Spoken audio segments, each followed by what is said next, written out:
ఇప్పటికే అందుతున్నటువంటి సమాచారం, బ్రేకింగ్ సమాచారం ప్రకారం 9వ తేదీ 11:53 చంద్రబాబు నాయుడు 4వసారి ఆంధ్రప్రదేశ్ ముఖ్యమంత్రిగా ప్రమాణ స్వీకారం చేసే అవకాశం ఉంది. 2 సార్లు ఉమ్మడి ఆంధ్రప్రదేశ్ ముఖ్యమంత్రిగా ఉన్న చంద్రబాబు ఇప్పుడు ఆంధ్రప్రదేశ్ రాష్ట్ర విభజన తర్వాత 2014లో 2024లో మళ్ళీ అధికారంలో 2014లో అధికారం చేపట్టి 2019లో ఓడిపోయినటువంటి చంద్రబాబు 2024లో మళ్ళీ బౌన్స్ బ్యాక్ అయ్యి అధికారం దిశగా వెళ్తున్నటువంటి పరిస్థితి కనిపిస్తోంది. అది 9వ తేదీ 11:53 ప్రమాణ స్వీకారం చేయబోతున్నారు. అయితే ఈ ప్రమాణ స్వీకారానికి సంబంధించిన వేదిక విషయంలో కూడా రకరకాల చర్చలు ఉన్నాయి. జగన్మోహన్ రెడ్డి అధికారంలోకి రాగానే కూల్చినటువంటి ప్రజావేదిక వేదికగా ప్రమాణ స్వీకారం చేస్తారనేటటువంటి ఒక ఊహాగానం ఉంది. అదే సందర్భంలో ఇందిరాగాంధీ స్టేడియం, విజయవాడ ఇందిరాగాంధీ స్టేడియంలో చేస్తారనేటువంటి అంశం కూడా చర్చలో ఉంది, ఊహల్లోకి ఉంది. దీనికి సంబంధించి అప్డేట్స్ ఏమి రానప్పటికీ, తెలుగుదేశం పార్టీ అప్డేట్స్ ఏమి రానప్పటికీ మరొక వైపు ఇంకొక ముఖ్యమైనటువంటి అప్డేట్ కనిపిస్తోంది. గవర్నర్ అపాయింట్మెంట్ అడిగింది జగన్ కార్యాలయం. గవర్నర్ని కలిసి ఆపద్ధర్మ ముఖ్యమంత్రి పదవికి రాజీనామా చేసేటటువంటి అవకాశం ఉంది. రాజీనామా చేసినప్పటికీ మళ్ళీ తదుపరి ఏర్పాటు జరిగే వరకు 9వ తారీఖు వరకు ఆయన్ని కొనసాగమని గవర్నర్ రిక్వెస్ట్ చేస్తారు. కానీ ఇదొక సాంప్రదాయం మాత్రమే. పూర్తి స్థాయిలో శాసనసభా పక్షం సమావేశమై తెలుగుదేశం కూటమి శాసనసభా పక్షానికి తరఫున కూటమి నాయకుడిగా ఎన్నుకున్నటువంటి చంద్రబాబుకు సంబంధించినటువంటి లేఖని తీసుకువెళ్ళి గవర్నర్కి అందజేస్తారు. ఆ తర్వాత గవర్నర్ ఆయన్ని అపాయింట్ చేస్తూ, అంటే దాన్ని ముఖ్యమంత్రి డిసిగ్నేట్ అంటారు, ఆయన అపాయింట్ చేస్తూ ఒక ఫార్మల్ లెటర్ ఇస్తారు. ఆ తర్వాత ఆ రోజు నుంచి 9వ తారీఖు ఆయన ప్రమాణ స్వీకారం చేసే వరకు సీఎం డిసిగ్నేట్గా వ్యవహరిస్తారు. సీఎం డిసిగ్నేట్గా వ్యవహరించినటువంటి కాలంలో ఆయనకి కొన్ని ప్రత్యేకమైనటువంటి ప్రోటోకాల్స్ ఉంటాయి. ఆయనకు ఉండేటటువంటి భద్రతా వ్యవహారాల్ని, ప్రోటోకాల్ వ్యవహారాల్ని రాష్ట్ర ప్రభుత్వ సాధారణ పరిపాలనా శాఖ నిర్వహిస్తుంది. సాధారణ పరిపాలనా శాఖకు సంబంధించిన ప్రోటోకాల్ డిపార్ట్మెంట్ పూర్తిగా హ్యాండ్ ఓవర్ చేసుకుంటుంది. అదే సందర్భంలో రాష్ట్ర ప్రభుత్వం యొక్క స్పెషల్ సెక్యూరిటీస్ ఎవరైతే ఉంటారో వాళ్ళు సెక్యూరిటీ వ్యవహారాన్ని చూస్తారు. అయితే ముఖ్యమంత్రిగా ప్రమాణ స్వీకారం చేయబోయే చంద్రబాబుకు సంబంధించినట్టు ఒక కీలకమైన అంశం ఏంటంటే, ఆయన ఆల్రెడీ ఎన్ఎస్జీ గార్డ్స్ ఆధ్వర్యంలో ఉంటారు. ఎన్ఎస్జీ గార్డ్స్ పరిరక్షణలో ఉంటారు. కాబట్టి ప్రత్యేకమైనటువంటి ప్రోటోకాల్ ఇచ్చేటటువంటి అదనపు భద్రతా వ్యవహారాలకు సంబంధించిన అవసరం ఉండకపోవచ్చు అనేది క్లియర్. ఇక ఒకవైపు తెలుగుదేశం పార్టీ కార్యాలయాలు, హైదరాబాద్లో ఉన్నటువంటి కార్యాలయం, అమరావతిలో ఉన్నటువంటి కార్యాలయాల్లో బాణసంచా పేలుళ్ళు, మిఠాయిలు పంచుకుంటాం, ఉల్లాసమైనటువంటి వాతావరణం ఉంటే పూర్తి స్థాయిలో నీరసంగా కనిపిస్తుంది వైసీపీ కార్యాలయం. శ్రీనివాస్ గారు చెప్పండి సార్. మనం మాట్లాడుకున్నట్టుగానే 2014లో అధికారంలోకి వచ్చినటువంటి కూటమికి సంబంధించినటువంటి విభేదాలు కొంత ఇబ్బందికరమైనటువంటి పరిస్థితి ఉండింది. ఆ తర్వాత 2019లో విడివిడిగా పోటీ చేశారు. 3 పార్టీలు విడివిడిగా పోటీ చేసి ఇప్పుడు 3 పార్టీలు ఏకదాటి మీదకి వచ్చి పోటీ చేసినట్టు పరిస్థితి ఉంది. ఓవరాల్గా ఈ ప్రస్థానంలో గమనించినటువంటి ప్రధానమైనటువంటి అంశం ఏంటంటే, ఈ 3 పార్టీలు సక్సెస్సే విజయానికి దారితీస్తుందా అనేటటువంటి అంశం ప్రధానంగా కనిపిస్తుంటే, ఈ 3 పార్టీల కలయికకి ప్రధానమైనటువంటి సూపర్ హీరో మాత్రం ఖచ్చితంగా పవన్ కళ్యాణ్ అనే భావించాలా? వారు మొదటి నుంచి కూడా పవన్ కళ్యాణ్ గారు ఇటు బీజేపీతోని అటు టీడీపీతోని, మేము కలవకున్నా, బీజేపీ టీడీపీ కలవకున్నా, మా కాన్సెప్ట్ లేకున్నా వారు మాత్రం అదే స్టాండ్ తోనే ఉన్నారు. ఇటు బీజేపీతో కలిసి ఉండాలి, అటు టీడీపీతో కలిసి ఉండాలి. ఏదో ఒక రోజు 2 పార్టీలు అలయన్స్ కోసం ఒప్పుకోకపోతాయన్న ఉద్దేశంతో వారు బహుశా ఆ రకంగా వ్యవహరించినారు. అది వారి యొక్క స్ట్రాటజీ సక్సెస్ అయింది. ఆ మంత్రం ఇవాళ ఆంధ్రప్రదేశ్ మొత్తంలో కూడా క్లీన్ స్వీప్ చేయడానికి కారణమైంది. This all credit goes to Pawan Kalyan. Bharatiya Janata Party ఎంత నిజాయితీగా, నిస్వార్థంతో ఈ యొక్క రాష్ట్రంలో ఉన్నటువంటి ఈ యొక్క విభజన వాదం, ఆ యొక్క ప్రాంత ప్రజల యొక్క మనోభావాన్ని అర్థం చేసుకొని బీజేపీ జనసంఘ అప్పటి నుంచి కూడా చిన్న రాష్ట్రాలకు అనుకున్నాం.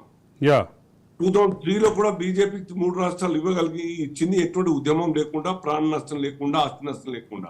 సో ఆ రకంగా చేయాలనే ఉద్దేశం తప్ప వేరే ఉద్దేశం కాదు. ఆంధ్రప్రదేశ్ నష్టం చేయాలని కాదు.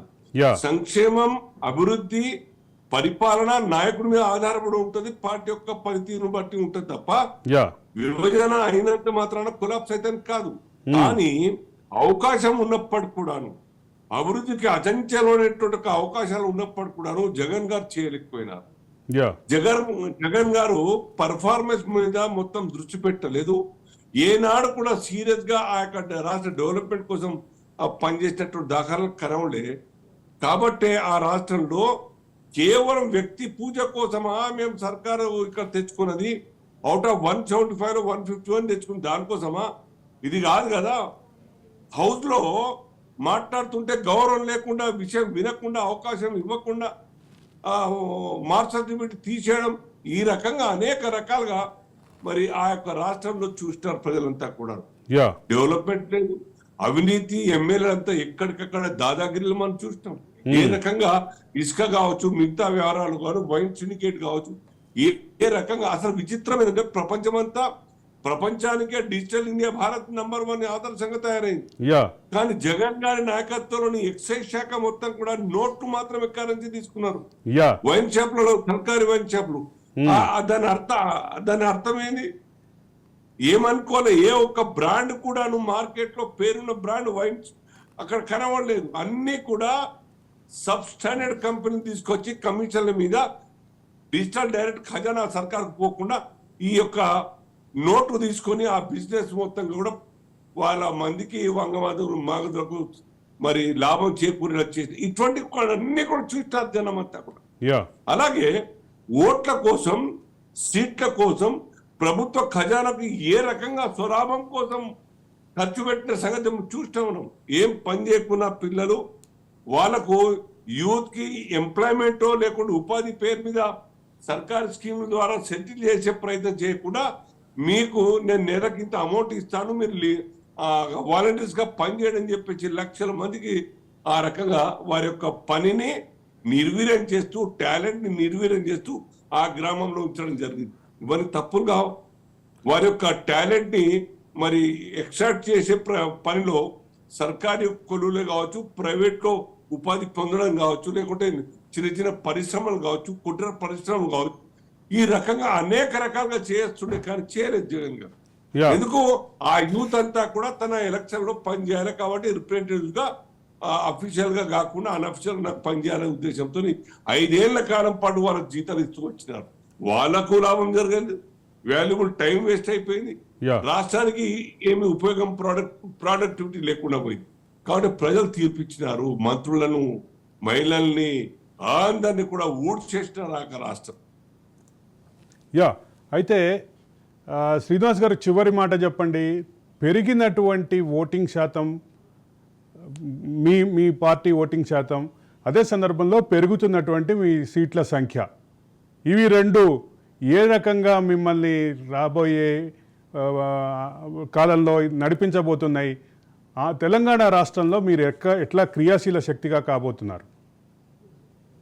డెఫినెట్ గా తెలంగాణకు ఒక సుపరిపాలన అందించే ప్రభుత్వం రావాలి. అది బీజేపీతో సాధ్యం. అది బీజేపీ నమ్మి ఆ రకంగా మేము పావులు కదుపుతూ ఈ యొక్క రాష్ట్ర ప్రజల యొక్క విశ్వాసాన్ని పొందే ప్రయత్నం చేస్తాం. ఇది కేవలం ఎలక్షన్ల కోసం 6 నెలల ముందు నుంచి వర్క్షాలు చేయమండి. మేము ఎలక్షన్లలో ఎవరిని నిలబెట్టాలి, ఆ డబ్బును, అది కాదు. ప్రజలకు కావాల్సినటువంటి నిజాయితీ గల నాయకులు కావాలి. ఆ రకంగా స్ట్రాటజికల్ గా మేము ముందుకు పోతాం. ఈ 4.5 సంవత్సరాలు పూర్తిగా ప్రజల కోసం.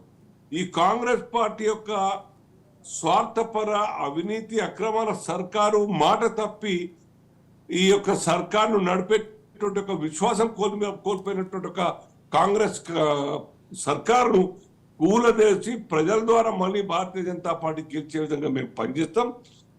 అదే విధంగా ఆంధ్రప్రదేశ్లో కూడా ఇప్పుడు మాకు అవకాశం దొరికింది. 10 సంవత్సరాలు కాదు, చరిత్రలోనే అలయన్స్ లో గెలిచినటువంటి 2 పార్లమెంట్ సీట్లు 99లో మాకు తర్వాత ఎప్పుడు దొరకలేదు. ఎమ్మెల్యే గెలిచిన అప్పుడే అలయన్స్ తప్ప ఇంకేం లేదు.